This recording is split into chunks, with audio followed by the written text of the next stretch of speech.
I'm A.K. Jain. I was Commissioner Planning with the DDA, and I've been intimately connected with the water system and water supply in Delhi. And we have been interacting very closely with the Chief Minister, with the DJB. I have only 2 points to make. One is that we have been bashing the DJB, and politicians are misusing this kind of bashing to privatize. I think we discussed with the Delhi administration at the highest level, and we told them that this is not the right approach. Why don't you adopt the DMRC model? That means the chairman can be a politician of the DJB, but the managing director has to be a technical person who understands planning, who understands the nuts and bolts of water supply and all these things, whether it's rainwater harvesting, losses, everything.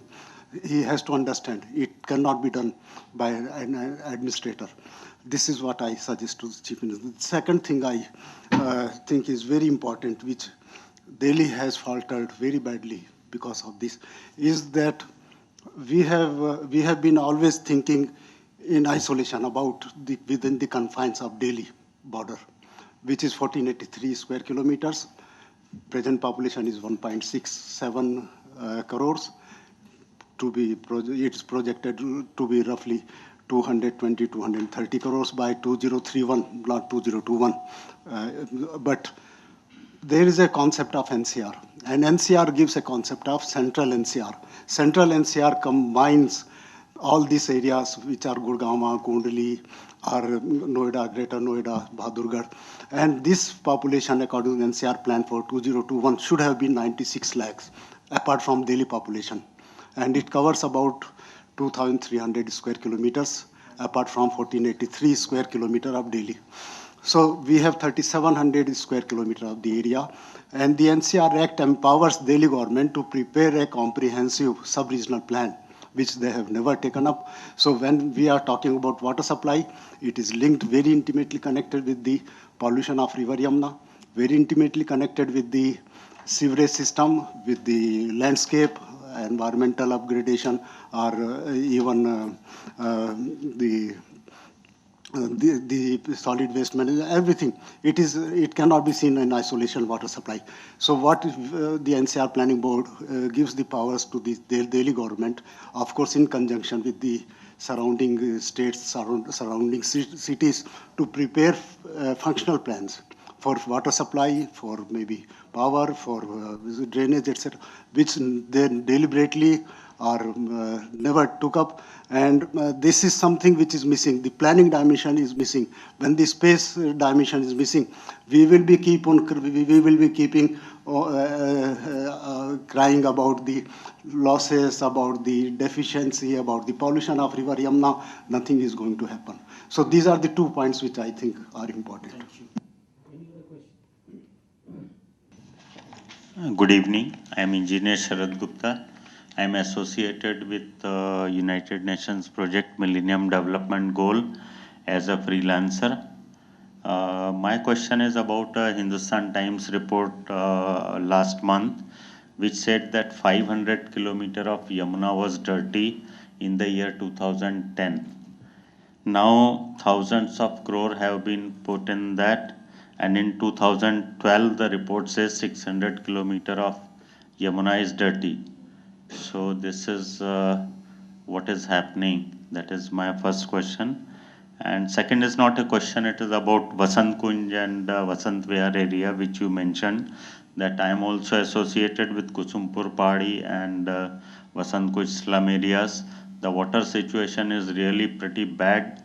The slum people, they have to stand in queue. They put all their utensils in queue at least 2-3 hours back, and then they have to wait quite a long time. Thank you. Recycling system like Singapore, don't we have a moral responsibility for our nature, for the water bodies, because they are highly polluted? I want to ask this question from Sir A.K. Bajaj, sir. Yeah. Okay, thank you. So we'll take these 3 questions, we'll answer them, and then we will come back. Sir, actually, I have one more question also. Yeah. Sir, I was thinking that why can't Delhi think of a rainwater harvesting system? because I have heard about the Chennai, they have achieved this. So people of Delhi and the administration of Delhi can think of becoming self-sufficient. So what's the problem if why can't Delhi achieve this? Thank you, sir.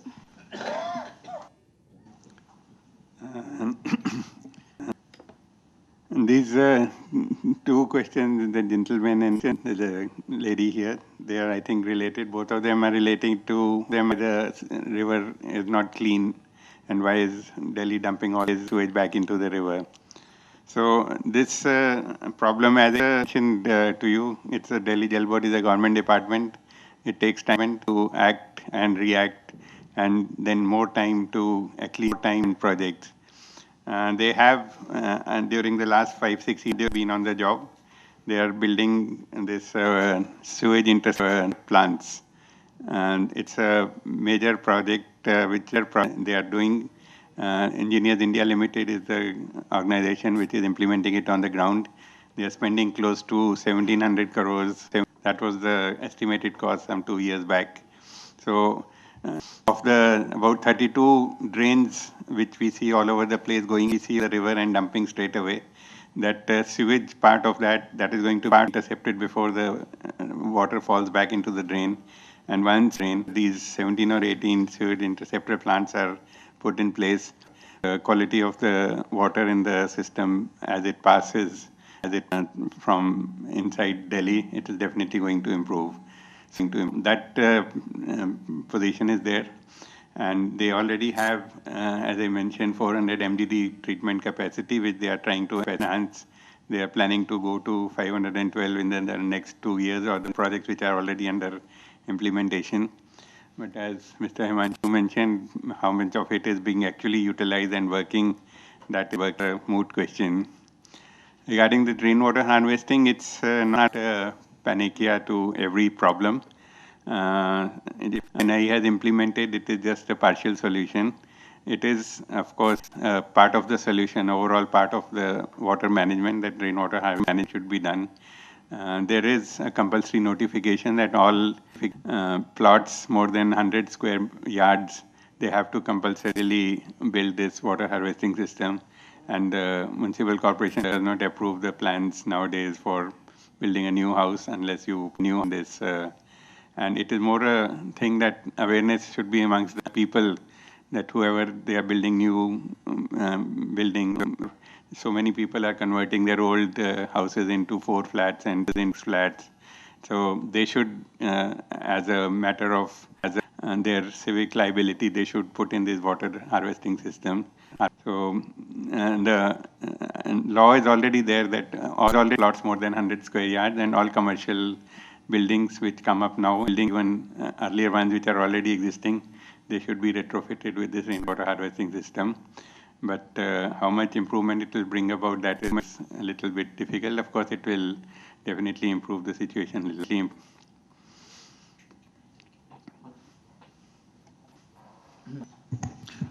First issue of Mr. A.K. Jain is regarding the use of professional management in the infrastructure services.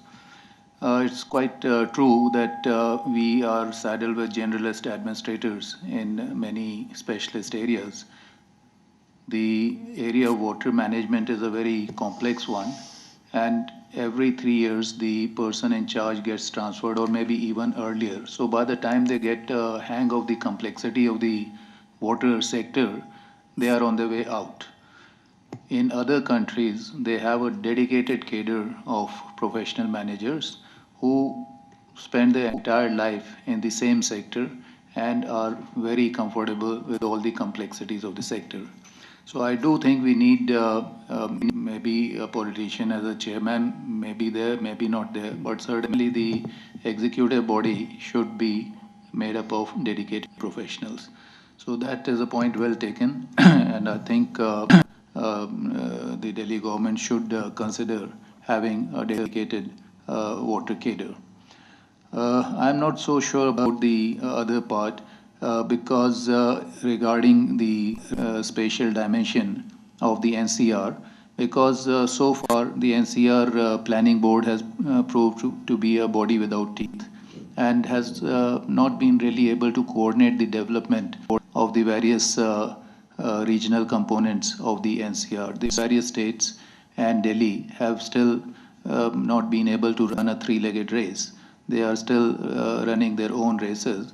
And everybody is, this is actually a case of the tragedy of the commons, where everybody tries to maximize their own interest at the cost of the general interest. So what is happening is that today development is taking at a very rapid pace, and especially in the areas bordering Delhi, because that is where the land values are the highest.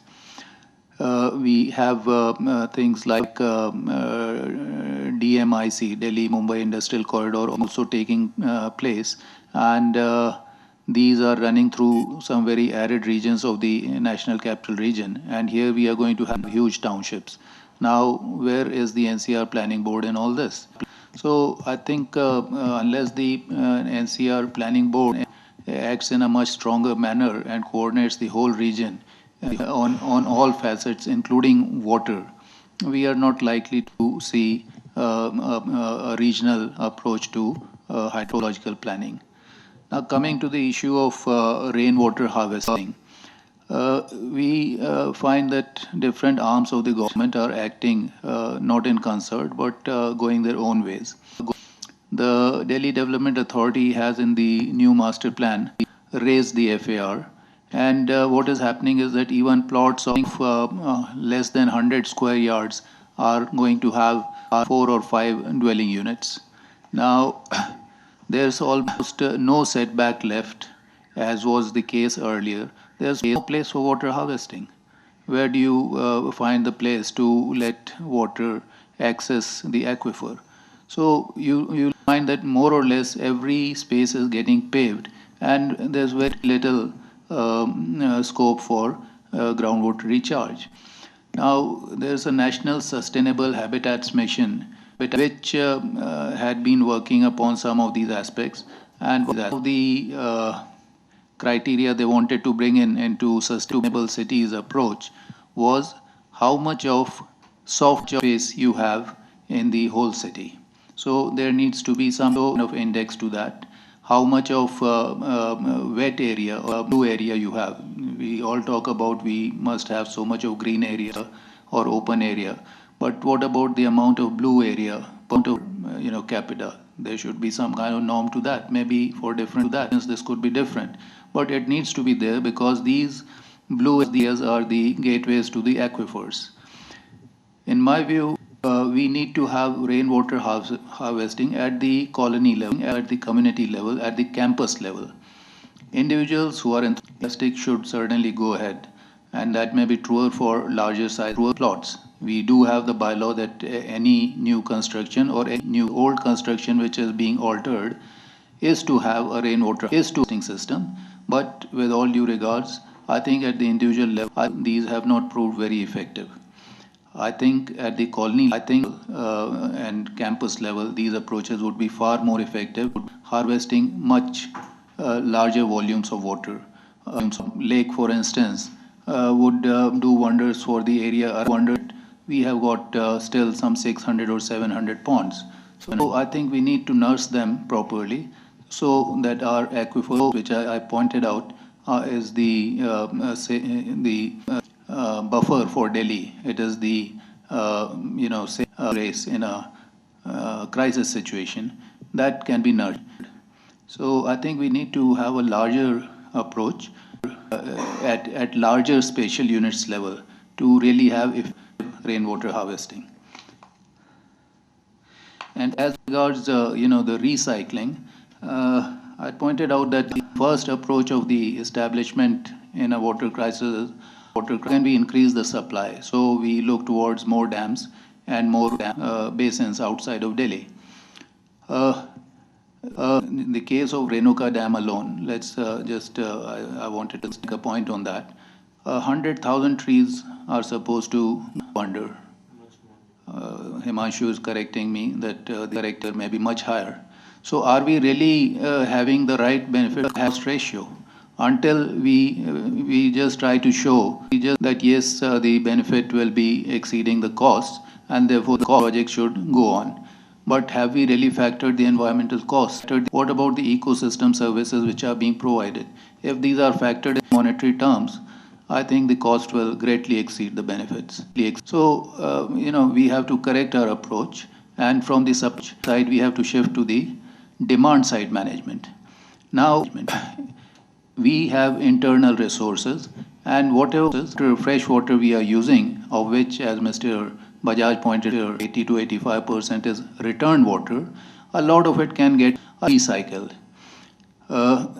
If we recycle, if a high level, and in fact even to potable levels, potable will have no dearth of resources.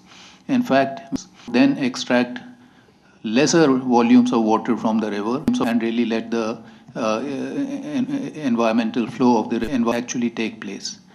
Recycling is beginning to become a mainstream policy, and the Singapore party, the Parliament of Singapore, is going to help the Delhi Jal Board in such project where additional drinking water is going to be created with the help of by recycling, by sewage up to the potable level.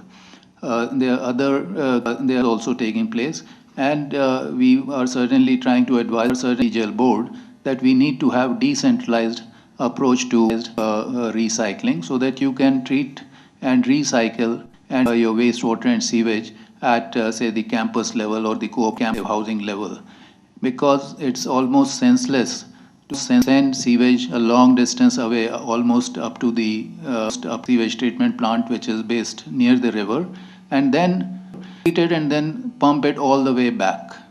Okay, so what treat it at the site itself and reuse it, so that you need less fresh water and put a little less burden on the fresh water on the system. As regards the interceptor receiver system, accept out of reservations, it's a very costly exercise, and the amount of energy which is going to be required to provide the sewage to the STPs, I think we are already pretty short of that.